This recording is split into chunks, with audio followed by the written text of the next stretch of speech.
Yo, what's up? It's me, Crazy Real G, Creative Minds, Trash of Crazy Ideas. Gusto ko lang i-announce sa inyo na may nanalo na sa akin pa-challenge doon sa GC. And kung gusto niyo sumali, pwede kayong mag-comment ulit doon sa page, sa post na yon.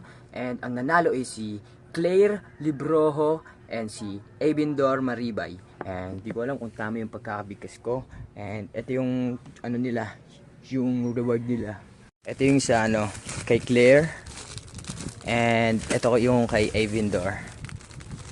Yan. Kaso wala pa akong sticker. And ito yung sa pangatlong ipapa-challenge ko sa inyo. Ano to? Puro branded yan. Actually mga luma kong yan. Hoodies. Jan Sport. May tag din siya dito. Complete wash tag.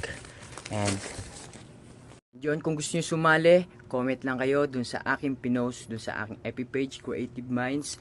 And kapag nagbebenta ako ng ice candy, siguro Monday ulit, mag-ano ako, di ba sa kalimitan yung iba money hunt. Sa akin naman, it's either cup, shades, hikaw, kwintas, relo, hoodie, basta kahit ano, abangan nyo sa pinaka last na video na i-upload ko. Sa lahat ng reels ko, ganun.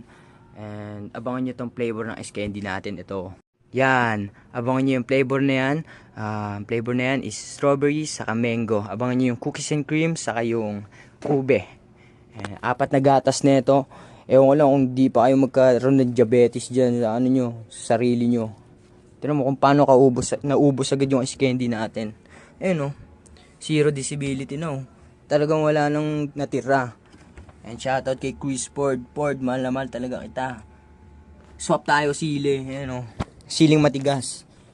And yun lang. Salamat sa inyo lahat sa mga bumibili at sumusuporta sa akin. It's me, Creative Minds, Crush Your Crazy Ideas. Maging updated lang kayo palagi sa aking FB page sa Creative Minds, Crush Your Crazy Ideas. Let's go! Ito, kung sino man nanalo na ito. Talagang legit. Talagang pwede mo suotin to kapag umakyat ka ng Mount Everest, di ka lalamigin. Let's go. Sali na kayo sa GC.